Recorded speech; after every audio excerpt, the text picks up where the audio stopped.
Comparing plant and animal protein guidance AI versus scientific research. This presentation will cover important points such as the tone, language, biases, and diversity considerations in dietary advice. The outcome of this presentation is to highlight the necessity of human oversight and doing your own research on nutrition based on credible facts and controlled tests.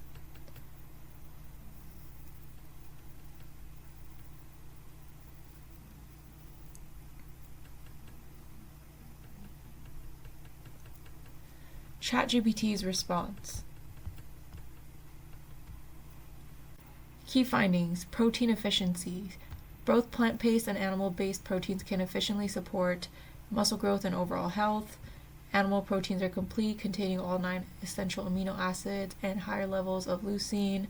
Most plant proteins are incomplete but can meet all nutritional needs when different sources are combined.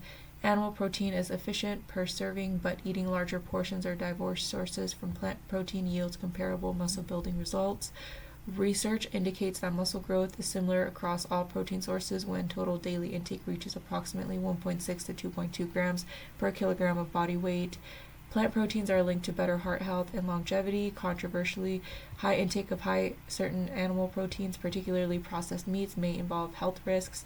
Meeting total daily protein requirements and consuming enough leucine per meal are more important for muscle growth than specific source of protein.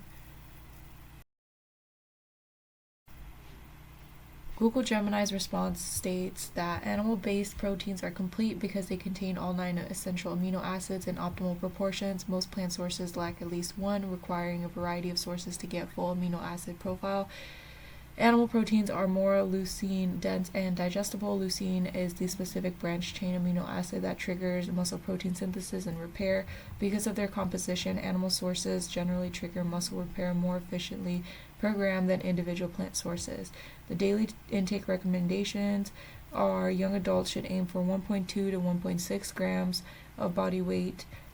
Both Google Gemini and ChatGPT did a decent job defining the fundamentals. They explained that animal proteins are complete and identified leucine as a primary trigger for building muscle. But when it comes to daily protein intake, Gemini was more complete. It provided a range of 1.2 to 2.2 grams per kilogram. This aligns better with current research for young adults who might range from sedentary to very active lifestyles. ChatGPT's lower bound of 1.6 grams is a bit narrow and leans more towards an athletic population, potentially overprescribing protein for a general user. When comparing answers to the 2025 meta-analysis by Reed McCannon, the AI suggests that animal protein is always superior. The research actually shows that there is no great difference as long as the amount is met. The AI simplified the science a bit too much by labeling all plant proteins as less effective across the board. Both chatbots maintain a professional and objective tone, which helps build user trust. I noticed that Gemini's language was slightly more precise. For example, it specifically discussed branched-chain amino acids, whereas ChatGPT used more general terms like efficiency. However, there is a subtle bias in both responses. They both frame animal proteins as the ideal and plant protein as something that needs fixing or combining to be useful. While this is biochemically true regarding leucine density, it doesn't fully account for the heart health benefits of plant-based diets that are often found in longevity studies. The language is evidence-based but leans heavily towards bodybuilding perspective rather than a holistic health one. When comparing the two, the most significant similarity is their consensus on the 2.2 grams per kilogram ceiling for muscle growth. Both bots are clearly pulling from the same sports nutrition guidelines regarding their upper limits of protein absorption.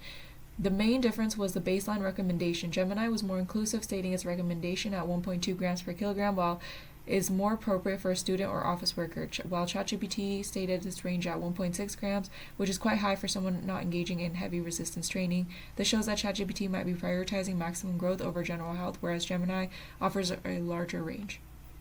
Evaluating the sources behind AI is tricky because they don't provide direct citations. However, when I cross-referenced their claims with the Reed McCannon meta-analysis from 2025, the accuracy was high. The study confirmed that animal proteins resulted in higher muscle mass, particularly in young adults under 60. The AI failed to mention that the finding was there was no significant difference in actual muscle strength and performance between plant and animal sources. This is a critical distinction. AI tells you how to look bigger, but the peer-reviewed research tells you that you can just be as strong on a plant-based diet.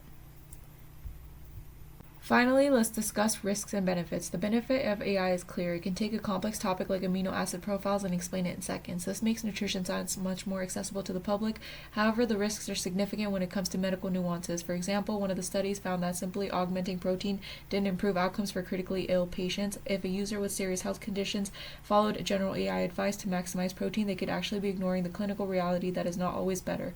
Ultimately, a person's critical evaluation skills is the most important part.